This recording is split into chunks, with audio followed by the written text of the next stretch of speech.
Menos incisão, mais precisão. Bem-vindos a mais um SalvaTaCast.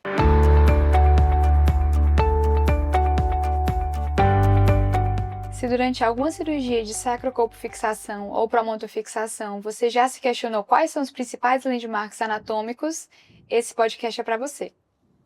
E hoje, mantendo o nosso quadro de casos e evidências, a gente trouxe mais uma cirurgia que a gente realizou essa semana, que foi uma cirurgia de sacrocolpopexia, e nós vamos discutir preferencialmente esses landmarks para a gente deixar bem marcado o que é importante a gente reconhecer durante uma cirurgia de promontofixação. Então, caso cirúrgico. Era uma paciente de 66 anos, casada, que tinha tido 2 gestações e as 2 gestações evoluíram para um parto vaginal. A queixa principal dela era bola na vagina. E aí, meninas? Quando a gente pega uma bola na vagina? A primeira coisa que a gente pensa é em prolapso, né? Prolapso genital. Provavelmente essa paciente deve ter um prolapso genital. E ela apresenta aqui 2 fatores de risco importantíssimos, né? O primeiro é a idade, que a gente sabe que só com o tempo ali de prensa abdominal, de enfraquecimento dos ligamentos pélvicos, a gente tem uma maior probabilidade de apresentar prolapso genital mesmo, isso as mulheres no geral. Além disso, que ela é multípara, né? Então, a paciente teve, durante algum período da vida, 2 vezes um volume abdominal maior, então teve uma pressão abdominal maior em cima dos órgãos pélvicos, então tem uma maior probabilidade ainda de ter esses prolapsos genitais, né? Além de observar caso esses bebês tinham mais do que 4 quilos, né? Então, fetos macrossômicos aumenta mais ainda esse risco. E se a paciente tinha ou não obesidade, né? Que a obesidade também é um fator de risco, também pensando nesse aumento da pressão intraabdominal. E aí, partir para o exame físico, porque bola da vagina pode ser mais de uma coisa ou todas juntas ao mesmo tempo. É isso que eu ia perguntar. Vocês já tiveram algum caso de bola na vagina que não era prolapso? Já. Semana passada, inclusive, agora já no Fellow, uma paciente gestante, ela tinha 20 semanas, mais ou menos, e ela tinha um relato de que antes da gestação ela tinha uma bola na vagina pequenininha e ela foi aumentando absurdamente durante a gestação. Era assim, em torno de 5 centímetros quando a gente foi avaliar.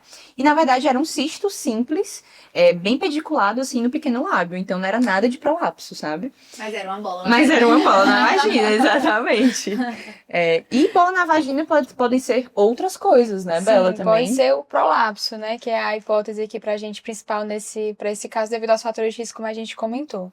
Então, pode ser que seja uma cistocele, ou seja, a bexiga descendo, então a parede vaginal em contato com a bexiga se exterioriza pelo canal vaginal. Pode ser um retocele, então a parede vaginal posterior em contato com o reto prolapsa pelo canal vaginal, e aí isso pode acontecer em vários graus, então pode se exteriorizar menos ou mais, e pode ser o próprio útero, pode ser um prolapso uterino até total, né? O útero, a parede vaginal anterior, posterior, tudo se exterioriza pela vagina, então pode ser anterior, posterior, uterino ou tudo. Total, então pode ser total, 1 milhão de tipos de prolapso. E também podem ser outras coisas que a gente só vai descobrir no exame físico. E aí, avançando um pouco mais no caso, eu não me detive à parte do exame físico, porque eu acho que é um assunto muito importante, mas que a gente pode trazer em um próximo episódio, para a gente falar exatamente, realmente, das diferenças do prolapso, a classificação do POPQ, que é importantíssima, né? Mas como a nossa intenção hoje é falar dos landmarks da promontofixação, eu já passei e já estou falando aqui para vocês que é um prolapso uterino, né? Um prolapso apical sintomático. Então, essa paciente, ela, além dessa sensação, né, da bola na vagina, que a gente viu que realmente era esse prolapso uterino importante, ela também relatava que ela tinha perda urinária. Tinha aumentos de retenção e de perda. Justamente por causa dessa distorção da anatomia, né? E aí, é sempre importante a gente associar. Como a gente já falou, o exame físico ele realmente é importante, primeiro para classificar o que é essa bola na vagina, e em sendo prolapso, é interessantíssimo que a gente desfaça esse prolapso para avaliar se a paciente tem ou não incontinência urinária associada, né? A gente sabe que vai distorcer a anatomia e que aí, eventualmente, essa paciente pode falsear ali uma incontinência que ela já tem, que é super comum na idade também, que os fatores de riscos podem se assemelhar. Que aí seria a incontinência urinária oculta, né? Que aí estaria oculta devido a esse acotovelamento da uretra, né? Então, fator mecânico, como prolapsou a parede vaginal anterior, né? E no caso aqui da paciente útero e tudo, a cotovela, a uretra, ela ficou ocluída, não perde o xixi, né? Então, tá oculta. Quando você restaura a anatomia, a gente vê essa disfunção realmente miccional.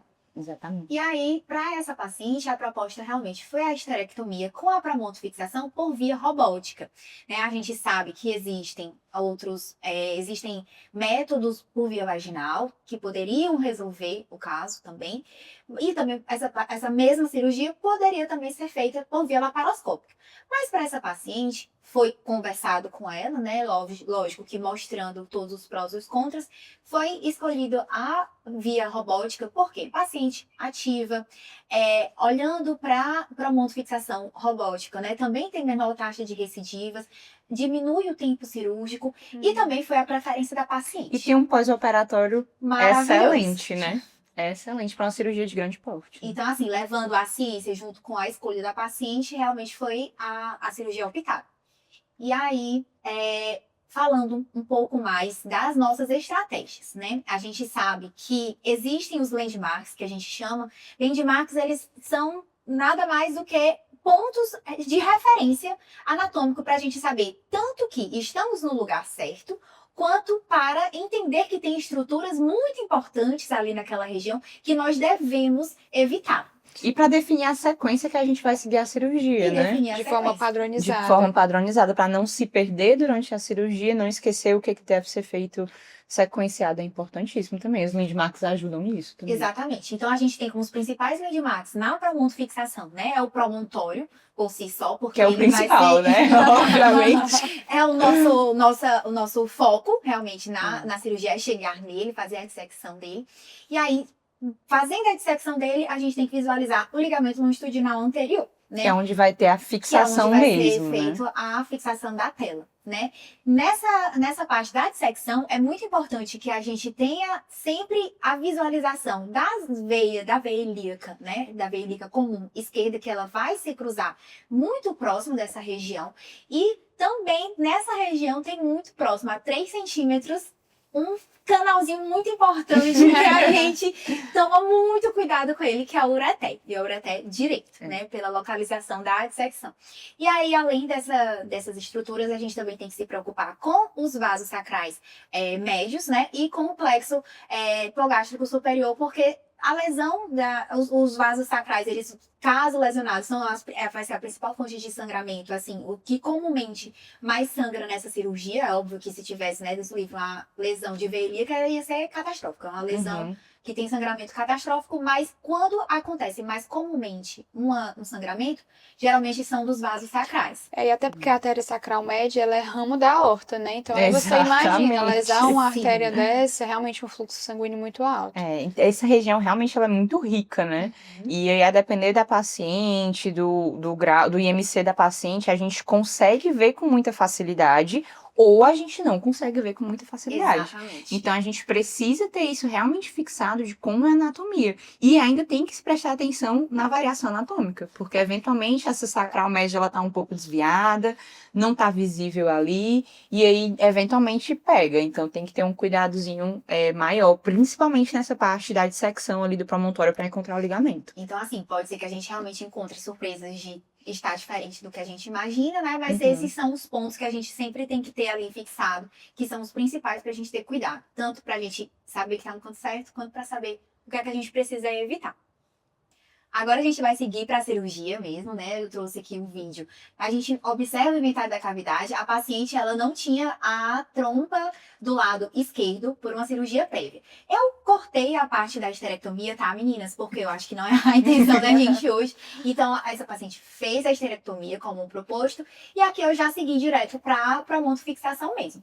E a gente observa que a gente tem que iniciar com a dissecção da vagina, né? Então, iniciando desse espaço vescovaginal. É uma parte muito importante, porque essa paciente, ela tinha ali uma leve aderência, né, da bexiga com a parte anterior. Então, foi feita a dissecção. E agora a gente vem para a dissecção do espaço retrovaginal, porque a gente precisa ter essa visualização bem correta da vagina que está com o auxílio da nossa válvula, né, para a gente conseguir ter essa delimitação. Quando a gente faz essa dissecção, a gente consegue vir lá de cima fazendo a dissecção do plano. Nessa região, a gente já consegue visualizar alguns landmarks, como a ilíaca e o ureter, que passam um pouquinho ali mais rápido, e a gente vê agora o promontório.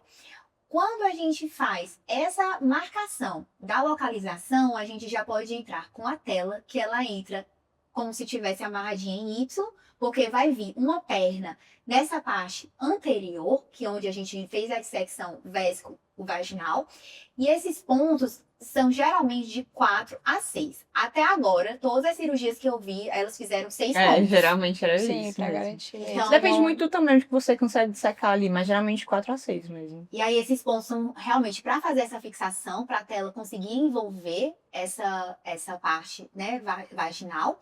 E aí ela ficar naquela tensão que também não é uma tensão muito forte, né? Ela faz realmente só uma cobertura da região.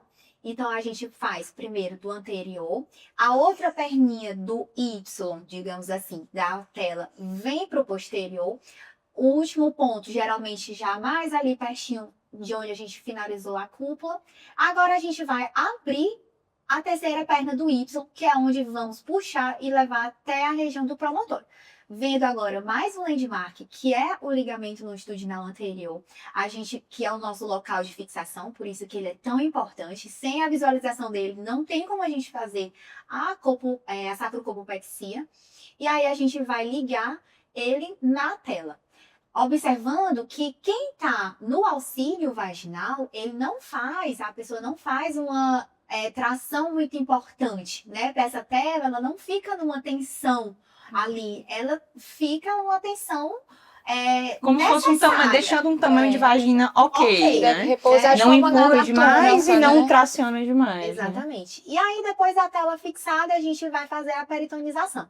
Então, assim, essa parte passei mais rápido. Mas que essa parte é extremamente importante também, né? Pra gente evitar aderências. Essa tela é super aderente e tem risco de, como tem intestino próximo, de ter aderência com o intestino. Então, é importantíssima essa parte.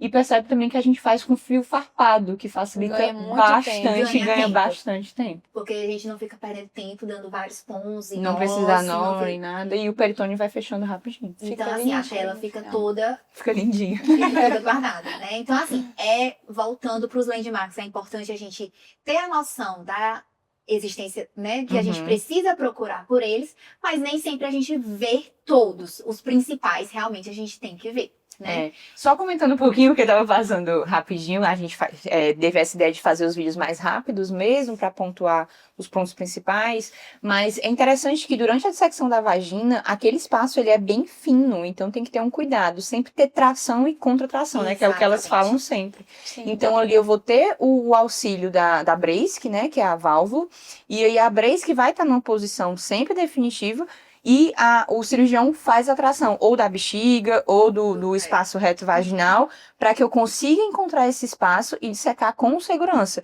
nem perfurando a vagina, nem atingindo os órgãos que eu estou tracionando. Sempre nesse espaço avascular, respeitando a anatomia, following the bubbles, né? Aqueles bolinhas transparentes. Exatamente. Que a gente tem aquela espuminha segura ali na Exatamente. Que se não tá sangrando é porque eu tô no plano certo. Realmente um espaço avascular. Exatamente. A gente vê aquela gordurinha, como a doutora Cassiane diz, a gordura é nossa amiga, né? Então, só nessa hora. É importante. Fora isso, corta.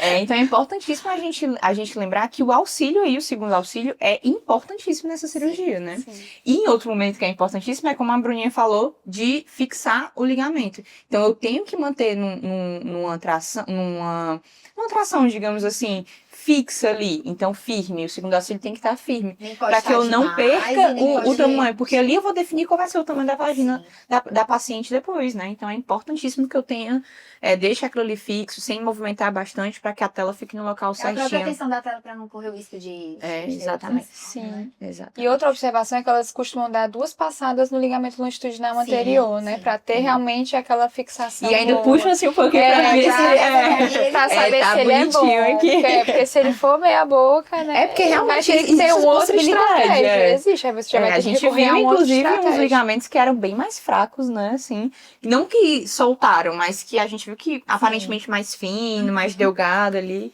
E aí fixou, mas realmente existe essa possibilidade. Tem essas Isso. diferenças, né, anatômicas. Uhum. Até porque se você não quer aprofundar demais e não quer aprofundar de menos. Porque se aprofundar demais, tem risco de osteomielite. Se aprofundar de menos, vai romper ali, né? Porque Então, esse sempre ligamento, é bom essa... ele é bem na frente da coluna, né? Então, a osteomielite é se eu pegar o osso Se ali... você aprofundar, é isso. Tem esse Então, risco é um também. limiar muito tênue. Exatamente. E aí, pra finalizar, meninas, eu trouxe esse artigo que ele foi de fevereiro desse ano.